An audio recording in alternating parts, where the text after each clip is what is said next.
ഇനി Chennai super കിങ്സിന് play ഓഫിന് മുൻപ് 3 മത്സരങ്ങളാണ് കേട്ടോ ബാക്കി നിൽക്കുന്നത്.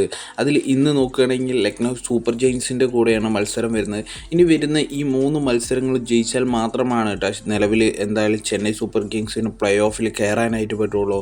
ഇന്ന് നടക്കുന്ന ലക്നൗ സൂപ്പർ ജയൻസിൻ്റെ കൂടെയുള്ള മത്സരങ്ങൾ അത്യാവശ്യം നല്ല റൺ റേറ്റിൽ ജയിച്ചാൽ മാത്രമാണ് അത്യാവശ്യം നല്ല രീതിയിൽ തന്നെ ടോപ്പിൽ കയറി നിൽക്കാനായിട്ട് പറ്റുള്ളൂ. അല്ല എന്നുണ്ടെങ്കിൽ പ്ലേ ഓഫ് സാധ്യത എന്തായാലും മങ്ങുമെന്നുള്ള കാര്യത്തിൽ യാതൊരു ഡൗട്ടുമില്ല. ഇനി വരാൻ പോകുന്ന മത്സരമാണെങ്കിൽ ഗുജറാത്ത് ടൈറ്റൻസിൻ്റെ കൂടെ ഒരു മത്സരവും നടക്കുന്നുണ്ട്, സൺറൈസേഴ്സിൻ്റെ കൂടെ ഒരു മത്സരവും നടക്കുന്നുണ്ട്. ഈ 2 ടീമാണെങ്കിലും അത്യാവശ്യം നല്ല ഫോമിൽ നിൽക്കുന്ന ടീമാണ്. ആ 2 ടീമുകൾക്കും പ്ലേ ഓഫ് സാധ്യത ഉറപ്പിക്കാനായിട്ട് വിജയിച്ചേ തീരൂ എന്നുള്ള സാധ്യതയിലാണ് നിൽക്കുന്നത്. അതുകൊണ്ട് തന്നെ ഏത് ടീമാണോ ഇനി ചെന്നൈൻ്റെ കൂടെ വരാൻ പോകുന്ന ഏത് ടീമാണോ ജയിക്കുന്നത് അവരാണ് ഇനി പ്ലേ ഓഫിൽ സ്ഥാനം ഉറപ്പിക്കുക എന്നുള്ള ഘട്ടം വരെ എത്തും. അതുകൊണ്ട് തന്നെ ചെന്നൈയുടെ മത്സരങ്ങൾ വളരെ ടൈറ്റാവും എന്നുള്ള കാര്യത്തിൽ യാതൊരു സംശയമില്ല കേട്ടോ.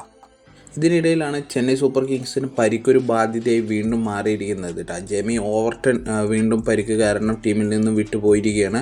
അതിന് മുൻപും നോക്കുകയാണെന്ന് പറഞ്ഞാൽ ധോണി മുതൽ ബ്രെവിസ്, അതേപോലെ തന്നെ ആയുഷ് മാറ്റ, അങ്ങനെ നല്ല പ്രമുഖ താരങ്ങളെല്ലാം ടീമിൽ നിന്ന് ഒഴിഞ്ഞു പോയിട്ടുണ്ടായിരുന്നു.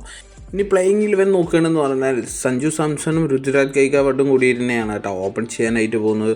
തുടർന്ന് അങ്ങോട്ട് നോക്കുകയാണെന്ന് പറഞ്ഞു കഴിഞ്ഞാൽ 3-ാം സ്ഥാനത്തായിട്ട് ഉർവിൽ പട്ടേലും പിന്നെ ഡുവാൾഡോ ബ്രെവിസ്, പിന്നെ അതേപോലെ തന്നെ 5-ാം സ്ഥാനത്തായിട്ട് വരികയാണെന്ന് പറഞ്ഞാൽ ശിവൻ ദുബെ ആയിരിക്കേണ്ട വരാനായിട്ട് പോകുന്നത്.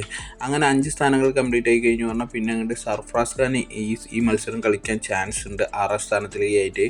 7-ാം സ്ഥാനത്തിലേക്കാണെങ്കിൽ ജെമി ഓവർട്ടൺ വന്നിട്ട് തൽക്കാലം ഈ ഒരു പരിക്ക് കാരണം തന്നെ മാറി നിൽക്കേണ്ട ഒരു ഘട്ടമാണ് വന്നുകൊണ്ടിരിക്കുന്നത്. അതുകൊണ്ട് തന്നെ അദ്ദേഹത്തിന് ടീമിൽ നിന്ന് മാറ്റി നിർത്തിയതായിട്ടാണ് അറിയാൻ പറ്റിയിരിക്കുന്നത്. പിന്നെ അങ്ങോട്ടും ബൗളേഴ്സിൻ്റെ നിരയിൽ നോക്കുകയാണെന്ന് പറഞ്ഞാൽ കഴിഞ്ഞ പ്രാവശ്യം കളിച്ച ബൗളേഴ്സ് എന്തായാലും ഈ പ്രാവശ്യം കളിക്കാനുള്ള ചാൻസ് ഉണ്ട് കേട്ടോ.